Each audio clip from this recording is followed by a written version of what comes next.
Vamos trabalhar um pouquinho essa questão, então, das hipóteses acerca do que está por detrás do suposto enterro desse PL de misoginia. Muita gente aí comemorando vitória, entendeu? O jogo só termina quando acaba. E é curioso que, assim, eu esperava que a coisa passasse para muitos desses caras acordarem e verem como é que o ambiente... sentirem, né, o ambiente. O peixe ele só sabe o que é água a partir do momento que ele está fora dela. E essas pessoas veriam o que realmente é essa questão de censura, de caos social, se tivesse uma lei dessa, né? Onde parece que simplesmente corrobora aquela ideia do Estado ele ser muito forte com o cidadão comum, né? com as pessoas fracas, só que ele se mostrar incompetente e totalmente assim, ineficiente em relação a entidades, grupos fortes, né? Sejam empresariais, até mesmo esse pessoal de facções, né? E aí, beleza, toda a lei, o rigor da lei em cima do cidadão comum, mas para os outros não vale lei nenhuma. Então, até para aqueles que estão lá, né, formulando.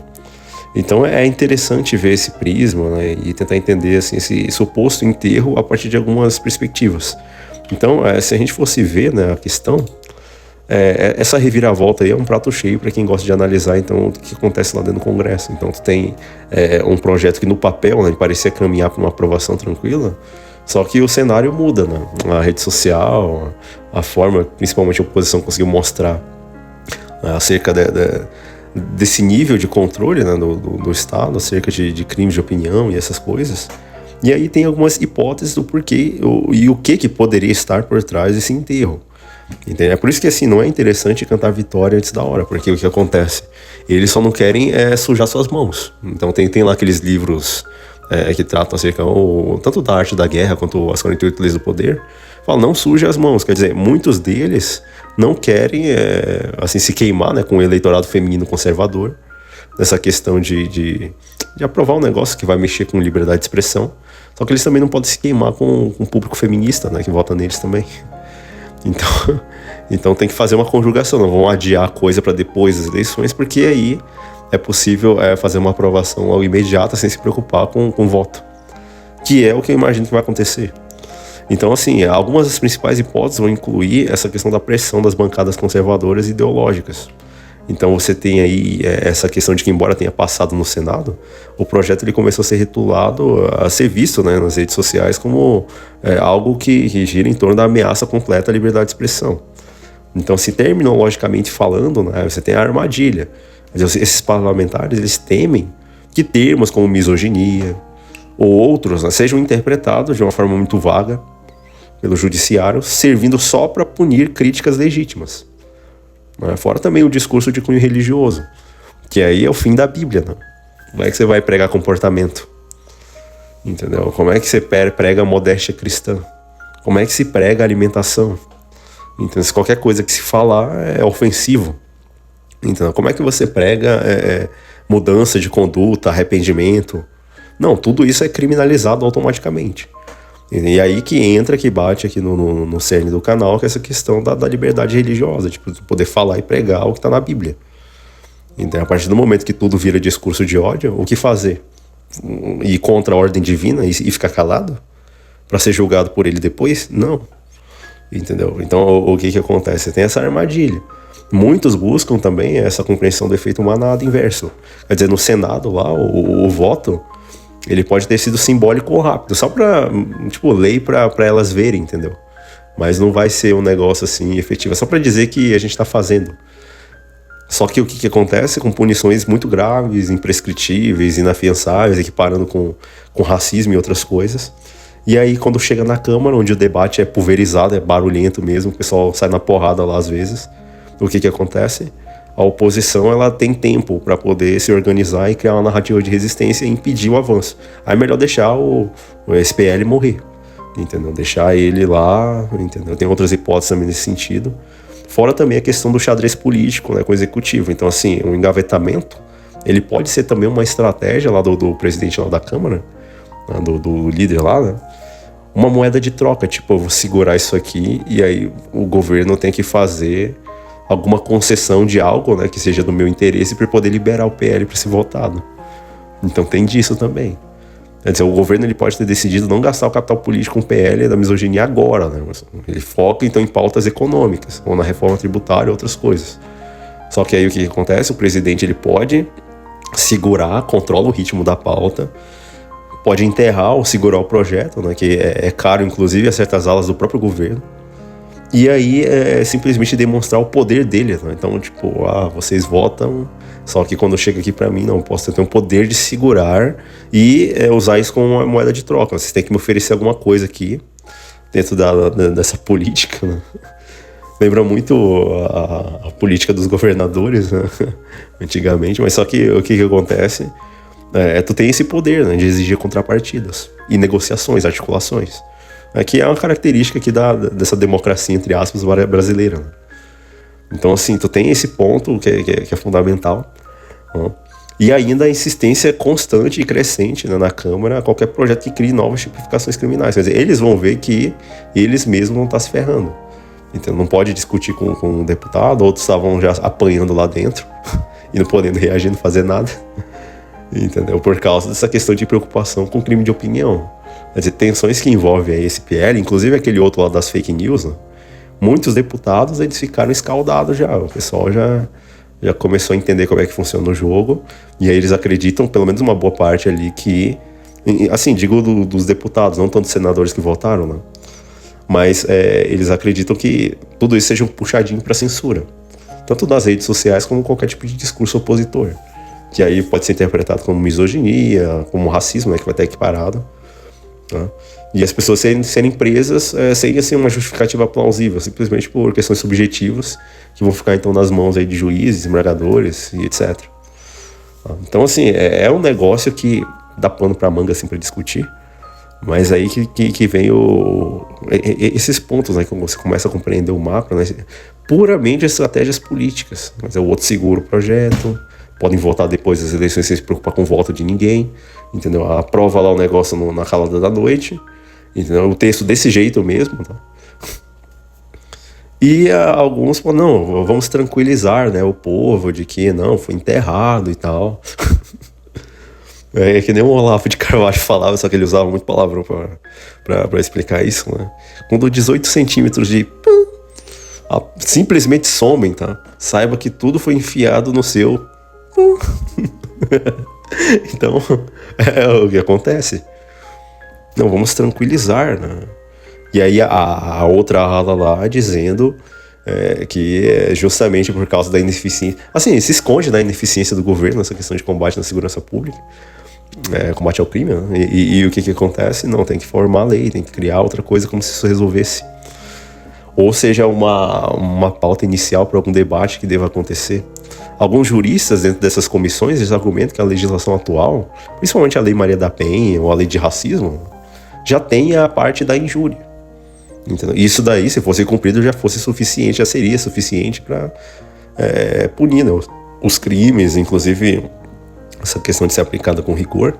Só que tem um argumento técnico que poderia ser abordado, que é o seguinte, você cria leis específicas, né, para cada subcategoria de preconceito, você acaba criando um emaranhado jurídico confuso, entendeu? Então, assim, você não é taxativo, e é óbvio que a coisa vai ficar abarcando outras que às vezes não tem nada a ver, e aí tu simplesmente só amplifica essa questão do sistema penal ser ineficiente, entendeu? Então, o que acontece? Essa aprovação unânime lá no Senado, o que aconteceu, tá? Tudo isso reflete uma postura política protocolar, né? Quem quer votar abertamente contra um projeto, né, que vai combater o ódio às mulheres? Né? Quem que vai votar abertamente contra? Não vai. Só que quando chega na Câmara, aí o pessoal vai fazer a filtragem, né, do pragmatismo, vai entender os conceitos de guerra cultural, entendeu? Que o pessoal da direita, né, do Senado ignorou totalmente e simplesmente chegam a essa conclusão, não, vamos enterrar aqui, né, que vai estar tudo certo. Não vai. Eles vão tentar de alguma outra maneira. O projeto ele não morre por falta de mérito e nem por ter se tornado politicamente radioativo, tá? No ano de eleições e de polarização, tá? Então, assim, não se crê de fato que se vai desistir. Até mesmo você tem aí os vídeos na internet, né, que mostram que mesmo quando o PL foi aprovado lá, ele não virou lei ainda, mas o que acontece? Vários efeitos adversos foram acontecendo, demissões de mulheres e até mesmo o estigma delas aí como... pessoas que, para evitar risco, não se conviveriam. Então, de tantas leis se torna inviável conviver com. E fora a transferência da subjetividade que esses crimes aí, que são tipificados dessa forma, eles teriam, aí transfere isso, tá? Não por uma questão objetiva, mas subjetiva, transfere isso para o poder de juiz, de desembargadores, essas coisas. Então, assim, o receio das consequências práticas são intencionais, né? Então a subjetividade jurídica aí vai depender aí da juíza feminista que vai julgar o cara, ou então do juiz escravoceta que vai fazer o mesmo. Então, infelizmente, não tem assim para onde correr, né, nesse sentido. Um ponto importante é que, analisando essa questão da inviabilidade de convivência, tu tem essa questão, então, do medo jurídico, né, o risco, e a questão risco, autopreservação. Se uma nova lei torna qualquer atrito, crítico ou demissão passível de ser interpretado como misoginia, né, um crime imprescritível, inafensável, ou então que se vincule ao racismo, o empregador evita, não, problema, um risco que não vale, e aí é melhor demitir antes que a lei passe.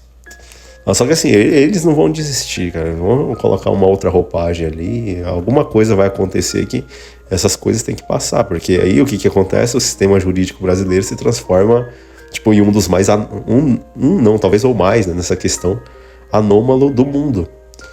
Entende? Porque é uma carga altamente desproporcional e curiosamente mantendo um texto na Constituição dizendo que todos são iguais perante a lei, né? Então é curioso quando divide cada vez mais a sociedade e privilegia alguns em detrimento de outros. Alguns já são vítimas inerentemente e outros já são os culpados, os agressores inerentemente, não precisa mais fazer nada. E aí tem esse efeito bumerangue, em vez de proteger, a lei cria uma barreira invisível. Quer dizer, você não pode tocar, não pode olhar, não pode falar. Inclusive tem lá no Instagram lá onde um criminalista lá que de vez em quando ele solta uns vídeos assim mostrando, né, a realidade, né, do que são essas questões. O cara cumprimentar a mulher lá e aí ser acusado, né, logo em seguida. E o protocolo lá que o espanhol lá, o outro lá criou, né, deixe-as em paz. Entendeu? O problema de interpretação, né, quem define o que é crime ou não é a percepção da vítima ou então a visão ideológica ali do magistrado, né, que vai fazer essa segurança jurídica ali, né? E fora a judicialização de conduta também, né? Os críticos, eles colocam, né, e argumentam que o PL permitiria então desavenças comuns de convivência que elas fossem levadas então ao tribunal.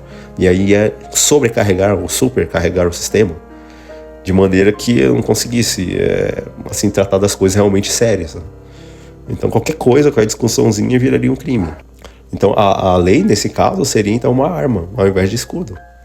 Essa tese desse recuo aí que a Câmara fez, não, vamos enterrar aqui, né?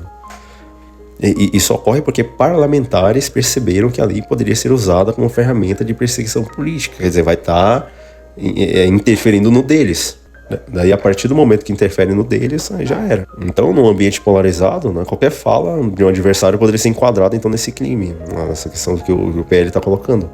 Só que isso foi enterrado, né? Só que aí o que poderíamos considerar, a partir de um ponto de reflexão, no fundo, lá o embate, é que é o seguinte: quem acredita que o Estado deve moldar o comportamento social através de punição, vai estar contra quem acredita que o excesso de leis subjetivas acaba por destruir o tecido social e a liberdade individual. Então vai ter isso, as pessoas elas vão ter isso. Eles falam aí que vão voltar após as eleições, ou então fica para 2027, só que essa estratégia de empurrar então a votação para depois vai trazer esse movimento clássico de sobrevivência política. Ninguém quer ser visto votando a favor do ódio. Ou então, alguns outros temem o custo de votar contra a liberdade, né? Porque aí é uma sinuca de bico.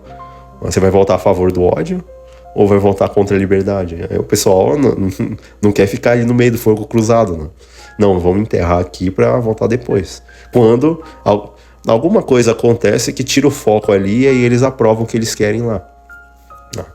Eu tenho interesse que essas coisas se aprovem porque, de fato, é o jeito, né? O pessoal, eles vão aprender pela dor, infelizmente. Entendeu? O conteúdo furou a bolha, porque agora não é mais questão de red pill, de migtal ou etc. Não, todo mundo está sendo colocado. Até aquilo que o Racon falava, né? Vai chegar um ponto em que na política vão ser homens contra mulheres. Porque tá chegando num nível aí que a coisa tá polarizando de um tal modo que é quase um apartheid, entendeu? E principalmente se esse negócio passar.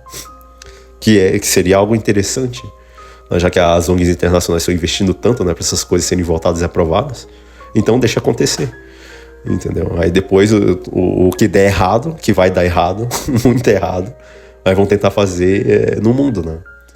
Que aqui é um laboratório. Então, assim, qual que seriam as estratégias possíveis dentro de um cenário de suposto esquecimento, né, desse PL? Tá? A estratégia 1 seria esse negócio ficar parado lá na CCJ. Então na comissão lá de defesa, lá dos direitos, acho que é assim que menciona. E aí, até que um relator seja designado, só que a coisa vai acontecendo ali. Espero que o clamor público esfrie. E aí o projeto simplesmente morra ali por falta de tempo, né? Então, inanição, e aí simplesmente haja o arquivamento. Outro ponto seria o cenário totalmente substitutivo, desidratado, um negócio assim. Porque aí o que acontece dentro de um cenário desse? Para não queimar o filme com o eleitorado feminino, a Câmara aprova o texto, mas ela remove os pontos subjetivos, o que eu acho muito difícil. Porque se a intenção é calar adversário político, a subjetividade tem que se manter. E essa questão no foco da violência física e digital, quer dizer, eles vão encher um texto, colocar o texto, não, então deixar do jeito que está mesmo, só para punir atos concretos, ou então alguma coisa, faça alguma alteração ali nesse sentido, excluir alguns termos que permitam interpretações ou opiniões adversas, entendeu? Fazer umas pequenas alterações ali e aí passa.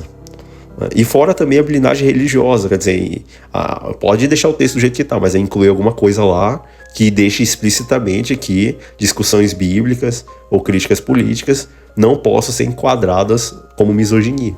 O que eu acho muito, muito difícil. Entendeu? O pessoal não pensa na Bíblia, né, na hora de fazer as leis, né? E curiosamente a própria Constituição, ela deixa implícito ali que a figura de Deus, né, dentro dela. Então é curioso essas questões, né? Outro cenário hipotético seria o seguinte: em vez de um PL de misoginia robusto e único, o Congresso ele pode fatiar e aí tentar passar isso por partes, né? Porque não, esse bloco inteiro tá muito grande, o pessoal não vai aceitar, não, aí você fatia, entendeu? É que nem aquele pessoal que gosta de barra de chocolate, né? Ao invés de você ficar com peso na consciência por comer uma barra inteira, não. Eles pegam lá e deixam divididinho pra você ir comendo de pouquinho e se sentir menos culpado, né? Mas tá fazendo a mesma coisa. Então o risco é esse. Eles tentarem fatiar a coisa e aí passando devagarzinho e o povo aplaudindo, né? Risco de vingança legislativa pós-eleição. Então, depois do período eleitoral, esses parlamentares então que não foram reeleitos ou eles que estão em fim de mandato, agora eles ficam livres. Agora a gente vai votar tudo, né? Porque não tem mais pressão popular, né? Já é a última cartada, então dane-se. Né? Então, essas votações controversas aí, elas costumam passar então na calada da noite. Né?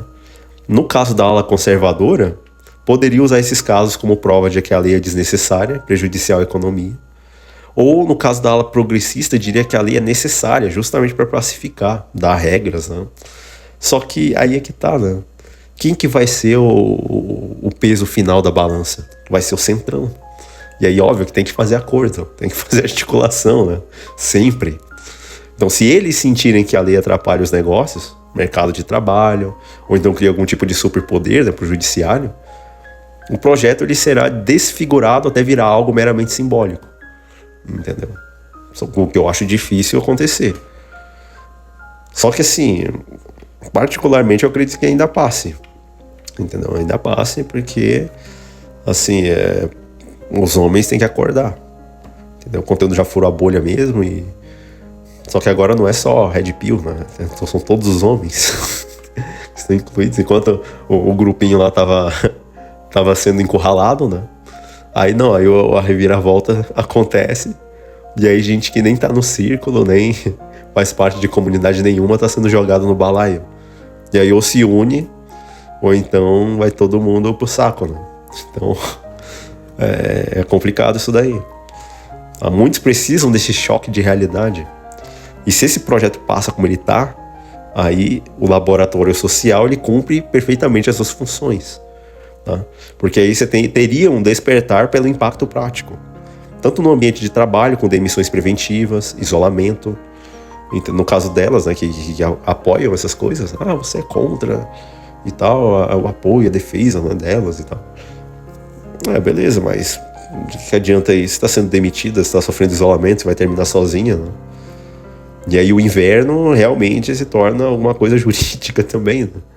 Fora o custo econômico e social, né, que seria tão alto que a própria sociedade, até elas, as mulheres mesmo, seriam altamente prejudicadas por meio de afastamento. Né?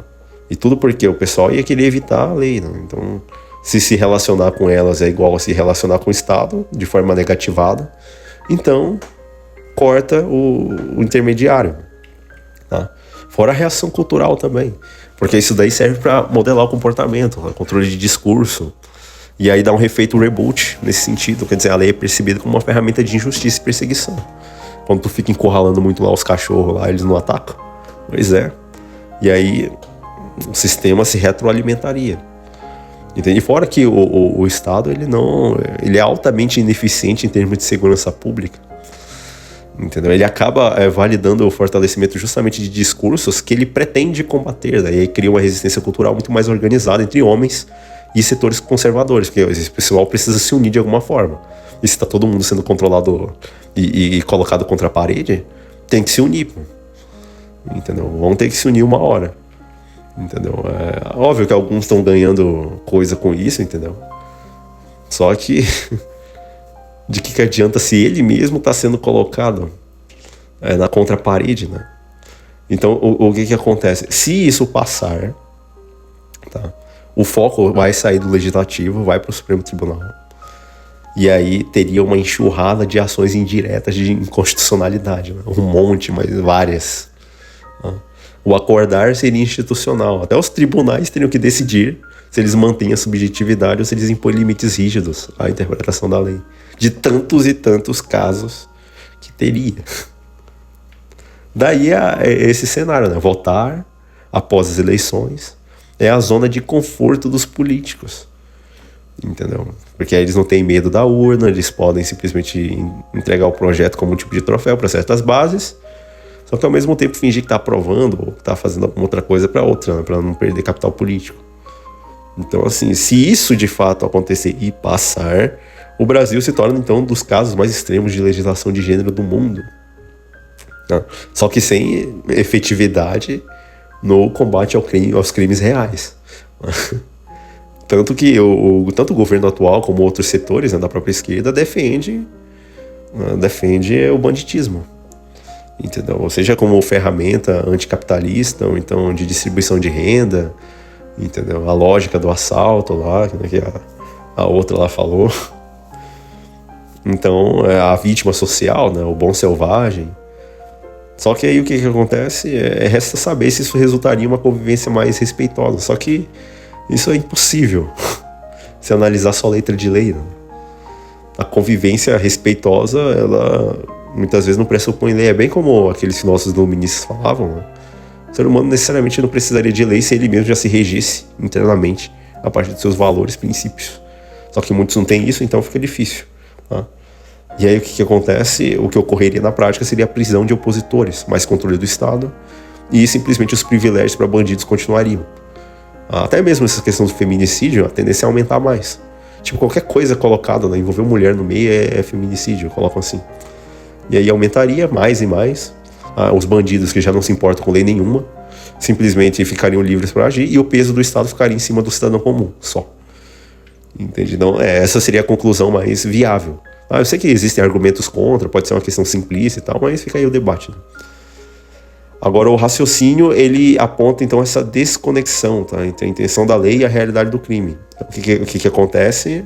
O Estado, ele foca na punição de crimes de opinião e comportamentos subjetivos entre cidadãos comuns, eu percebo a palavra comuns. Mas ele perde o foco, perde o interesse ao combate à criminalidade violenta e real. Aí, principalmente o crime organizado, aí, que nem como a organização terrorista lá, ele quer que enquadre, né? E aí fica um paradoxo.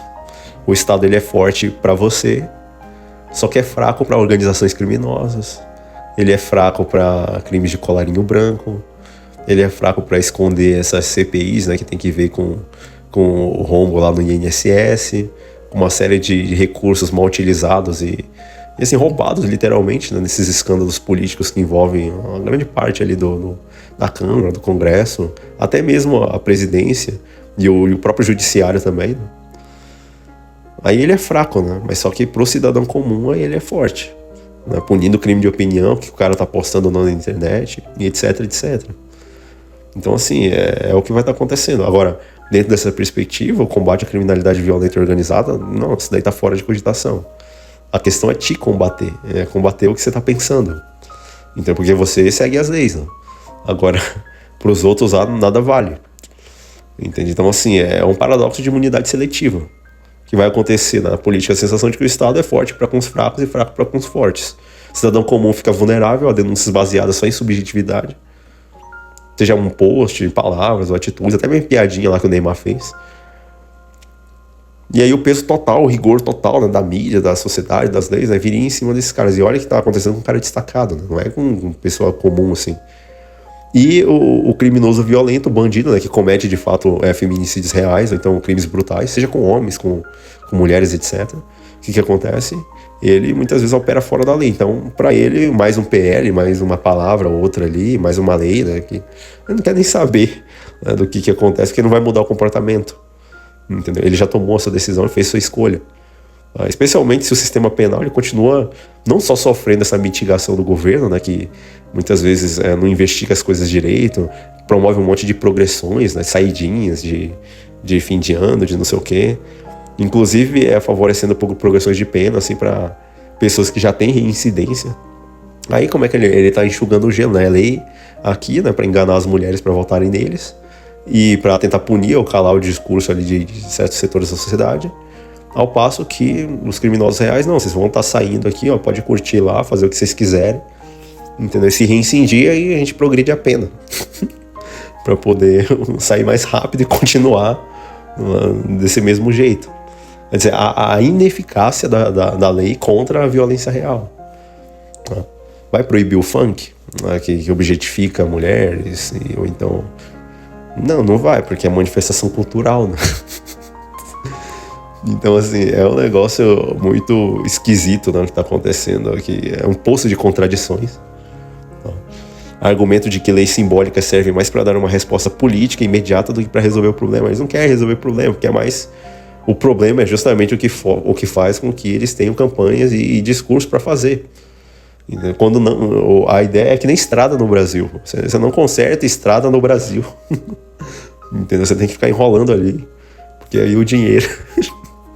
Entende? Então, assim, é uma analogia, né? E aí tem o efeito colateral, porque as vítimas sociais, o sistema ele pode acabar suavizando a pena de criminosos de alta periculosidade, usando a justificativa sociológica de que é vítima social, não, olha o que o capitalismo fez com ele, não teve escolha e tal, aí vai lá e liberta, né, alguém de alta periculosidade para voltar a reincidir, né, nos mesmos crimes. E aí ele vai te punir por rigor desproporcional, né, porque tu é um cidadão que é integrado, né, que trabalha, que paga o imposto e tal, você é o elo mais fraco, então ele vai querer te atacar. Entende? E aí esse sistema perverso continua, porque tudo no final vai girar em torno do Deus deles, que é a maioria serve o diabo, né? Essa que é a verdade. Então vai estar entregando a sua adoração a ele, com essas leis, né? E aí que entra o cenário em que o Estado vai utilizar então a proteção a elas como um instrumento de controle social, dar corrente e dizer que é um cinto de segurança. Infelizmente, assim, se a polícia, se o judiciário mesmo, eles ficam gastando tempo, recursos, inteligência, isso e aquilo, só processando milhares de casos de falas ofensivas, beleza, sobram menos recursos para monitorar agressões reais. Aí você vai encher os caras de trabalho inútil. E os casos reais mesmo, não, esses daí vão ficar sem uma revista, né? Sem uma investigação de fato palpável, concreta, e sem resolução. Né? Sobram menos recursos para monitorar agressões reais, para fazer justamente essas medidas. Aquela que a lei já prevê, né? Tudinho.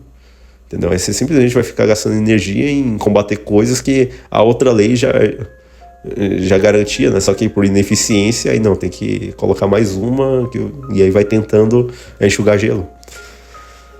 Então é o que vai estar acontecendo, tá? Então, assim, as falas ofensivas sendo punidas e tal. O resultado trágico é o aumento da violência letal. O Estado celebra as estatísticas. Entendeu? O Brasil, o maior no número de crimes XYZ. Entendeu? E falam isso com muito orgulho, né, pelo que parece.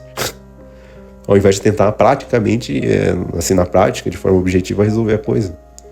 Agora, quem pensou nisso, nessa engenharia social, é um gênio, né? Porque você destabiliza um país inteiro e aí joga as ideologias e vê como é que elas vão pipocar na população. Como é que o grupo X, Y, Z vão reagir.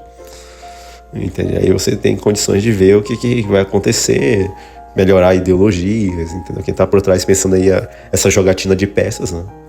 Tá aí rindo e vendo o que vai acontecer no futuro. Tá? Então, assim, no fim, elas mesmas serão prejudicadas. Só que quem disse que isso é problema meu? Entende? O feitiço virando contra o feiticeiro, né? Então, o teto de vidro reforçado, a exclusão silenciosa, uma subjetividade em qualquer feedback negativado e divergência profissional é crime, né? E aí barrando contratações, até mesmo homens em posição de liderança, né? Eles podem parar, né? Recusar mentorar mulheres, né? Por medo de algum tipo de fala tirada de contexto. E aí tirando o networking, tirando possibilidades até mesmo de crescimento. E a deslegitimação das vítimas reais, quer dizer, não são mais legítimas, né? Se a lei prende o opositor ou o cidadão comum por questão de opinião, a sociedade começa a olhar com ceticismo para qualquer denúncia. E fora a ilusão de segurança, né, também. Então, só que aí é que entra o ponto, né? Agora vamos confrontar as informações que realmente importam. Com todas essas leis e tal, poderíamos dizer que o casamento bíblico real é um crime? E aí é que entra esse ponto da guerra cultural. Entendeu? Porque existe aí um conflito ferrenho, tá? Um risco real, sim, de criminalização de aspectos centrais dentro do pensamento bíblico e da liberdade religiosa.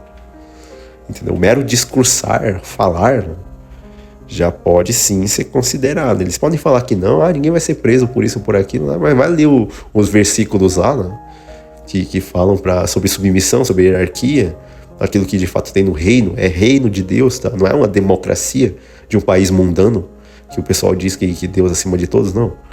É o reino de Deus, o reino do céu. É a pedra cortada do monte, lá em Daniel 2. Tá? Então, assim, tem um risco real, sim, de criminalização de aspectos centrais do pensamento bíblico. Aí vai deixar de pregar a Bíblia? Então o pessoal lá na África lá já está perseguindo cristãos, só falta aqui no Ocidente. Entendeu? Na janela das 40 também, o pessoal da Ásia também. Entendeu? Falta aqui no Ocidente começar a perseguir cristão, porque aí o pessoal vai se calar agora, vai dizer que Paulo não escreveu XYZ, ou então vai tentar dar uma reinterpretação sobre textos bíblicos antigos, que não tinha como entender senão daquela forma. Tá? E principalmente esse conceito de submissão. Então o que acontece? Tá? Quando você tem então o direito penal cruzando, indo contra totalmente a liberdade religiosa, muitos líderes, eles podem sim sofrer risco real de criminalização, tá? E dependendo de como ele coloca a questão, pode até ser preso, entendeu? Dada essas leis aí que tem. Entende? Então, assim, é um negócio perigoso. Eles vão dizer que não tem nada a ver, só que o que importa não é o que se fala, é quem fala. Então, se tiver um discurso ideológico similar ao dele, né, que estiver julgando, aí tá tudo ok. Então, agora, se não tiver, aí dá problema. É opositor, é inimigo, e infelizmente não tem como jogar com quem pensa em ditadura, não tem como tu jogar dentro das 4 linhas de democracia. Entendeu? Ou você defende o reino de Deus de fato, ou simplesmente se alia, né? Um país corrupto e com a moral degenerada. Então, assim, a hierarquização, por exemplo, da submissão bíblica, o conceito de submissão, né, de acordo com Efésios 5:22, a liderança espiritual do marido no lar pode ser interpretado, de acordo com a lei, aí, como um tipo de violência psicológica. A ideia de que a mulher deve seguir a liderança do marido. E aí pode ser visto por um juiz feminista, uma juíza feminista progressista, como uma forma de anular a autonomia da mulher. Mas foi uma ordem de Deus, tá lá escrito. Desde que o mundo é mundo, todas as sociedades, historicamente, continuaram prosperando. Agora, no Ocidente não, século XIX, XX para cá, não, vamos inverter a ordem. E aí tem todos os problemas causados e gerados por isso. E aí sendo facilmente interpretado como violência psicológica. Fora também a misoginia institucional também, porque a lei define a misoginia como qualquer ato que pregue na inferioridade ou a restrição de certos direitos baseados em gênero. Um sermão aí, que um pastor pregue, por exemplo, de aconselhamento, sobre papéis domésticos, né, sobre o que a mulher tem que fazer no lar, entendeu? Uma questão de manutenção, de cuidado, etc, etc. Isso daí é enquadrado como crime também, entendeu? É bem aquela historinha lá do João Batista, né? Poderia pegar assim, ele falou lá claramente pra mulher e o Herodes de que era Herodias, né, o nome da mulher lá. Não, vocês estão em adultério, porque o irmão desse aqui tá vivo e vocês estão casando, entendeu? E aí o que ela fez? Não, corta a cabeça de João Batista. Aí, ó, a representação máxima da sociedade patriarcal, né? O cara seguindo as ordens da mulher e aí condenando um homem de Deus, um servo, que de acordo com Jesus foi o homem, o maior nascido de mulher. Então, João Batista, porque ele apontou um pecado na esperança de salvar os dois da destruição e condenação eternas, tá? E ele se salvou, mas os outros não, entende? Então, assim, infelizmente é o que vai estar acontecendo. A pessoa ser barrada de pregar uma mensagem de arrependimento ou então de mudança de comportamento com o fim último espiritual, né, de salvação, e aí ser criminalizada por causa de leis criadas por políticos, né, que vão para o mesmo destino também, entendeu? Então, assim, um aconselhamento nesse sentido, ele vira crime, tá? Aconselhamentos pastorais também colocados no banco dos réus, né? Por exemplo, o casamento bíblico, o divórcio nem é uma opção, tá? É um negócio assim anômalo que tá ali por causa de dureza de coração e etc, etc. Porque as pessoas não compreendem que Deus uniu, não separa o homem. Há um emaranhamento quântico e é isso aí, tá? Agora, no casamento bíblico, o divórcio é colocado ali, tá? Nesse sentido. E há uma ênfase na reconciliação e no sacrifício mútuo. Qual que é o risco? O pastor, ou então o próprio marido, incentiva a mulher a manter o casamento no momento de crise. Só que isso daí pode ser interpretado como uma coerção. Ou até mesmo uma manutenção de relacionamento abusivo. Daí o que acontece? Simplesmente a subjetividade da lei entra. E aí o cara é condenado. Tá? Simplesmente por ter coagido a mulher a permanecer dentro de uma situação de abuso psicológico. E aí pronto, né? Então aquilo que era reconciliação, que era a busca do sacrifício mútuo ali para manter um relacionamento, se transforma em abuso psicológico, numa condição ali de vulnerabilidade e pronto. E aí prende o cara. Questão de prevalência também do crime de opinião, né? A pessoa não poder pregar a palavra da forma que tem que pregar, né? Inclusive lá no livro, deixa eu me lembrar o livro aqui, Testemunhos para a Igreja, volume 1, acho que é 321, né? Que dizer que o testemunho da última geração tem que ser no mesmo nível do testemunho de João Batista. Aí, e diz lá que Deus não se agrada daqueles que falam palavras suaves para agradar as multidões e mantê-las em seus pecados. Porque o testemunho tem que ser dado, a trombeta tem que ser tocada no sonido certo. E assim, observa que a questão está vindo de um lado, que está fechando já um cerco, nessa questão comportamental. Logo vai ser proibido pregar profecias, fim do mundo, porque está alarmando as pessoas, está dizendo que o mundo vai acabar e etc, etc. Entendeu? Questão de lei, né? Sábado versus domingo, logo vai entrar essas questões também nessas legislações. Eu não faço nem dúvida disso, porque está escrito em Apocalipse 13 claramente que faz, né, que pequenos e grandes, ricos e pobres e quem quer que seja, né, seja dada uma marca na mão ou na fronte, de maneira que a pessoa não possa nem comprar e nem vender se não tiver a marca. Então é o que vai estar acontecendo. E tudo isso começa com subjetividade, entendeu? Porque a lei diz que é sábado, tá lá nos 10 mandamentos, de acordo com Êxodo 20, 8 a 11. Então, isso aqui eu tô transpondo para outros pontos para ver como é que se vai chegar, né, em cada aspecto desse. A ponto da pessoa ela contrariar a lei divina para ficar seguindo essas coisas que esses políticos querem fazer. E principalmente as agendas, né, que as ONGs, o pessoal, né, que controla, em última análise, as entidades, os demônios que eles adoram, simplesmente estão querendo levar o mundo a fazer. Então a prevalência do crime de opinião, entendeu? Se esse PL for aprovado de fato, como estão prometendo aí, né, no final das eleições, tá? Sem nenhum tipo de cláusula de barreira religiosa forte, a opinião bíblica, cara, sobre casamento, tá, até mesmo deixa de ser direito de fé, tá? Passa a ser um discurso de ódio, e aí dane-se, Bíblia. Entendeu? O Brasil, um país que rejeitou a Bíblia, que rejeitou a palavra de Deus, entendeu? E aí se torna um país que é Sodoma e Gomorra, né? literalmente, porque abandonou-se a Bíblia, a palavra de Deus, aí óbvio que quem que toma conta é o Senhor que eles escolheram, que é o diabo. E aí acontecem coisas estranhas. Tá? Então a gente tem um confronto com a realidade, quer dizer, o crime de ser homem no lar, o crime de pregar a Bíblia, o crime de falar isso, discurso A, B ou C ou D, tudo subjetivo que vai ficar na mão de um juiz. Entendeu? É o que vai estar acontecendo. Agora, por exemplo, o aspecto bíblico. É claro, liderança do marido, a questão dos deveres conjugais da esposa, a criação de filhos, tá? Que vai pressupor papéis de gênero muito bem definidos. A questão de correção e conselho e arrependimento, tá? E mudança. Agora, dentro de um PL de misoginia, possível, né, que eles vão provavelmente aprovar, tu tem uma dominação patriarcal e opressão de gênero. E tudo que ela faz está certo, não pode ser criticada, não pode ser levada a refletir sobre as suas próprias ações. Tá? E detalhe, não é só elas, né? São aqueles que dizem, né, se sentem dessa forma, nessa condição. E aí tudo isso interpretado como opressão, violência psicológica e tal, perpetuação de estereótipos de gênero, né, discriminatórios. Só que tudo com a intenção de calar, né, e de impedir que essas pessoas sejam salvas. É um sistema feito para prender bem presas, né, essas pessoas. Qualquer tipo de conselho que vem de fora vai ser interpretado como algo do mal, quando na verdade a intenção de Deus é salvar as pessoas. Então, questão de assédio moral, controle de comportamento, uma série de outras coisas, né, também.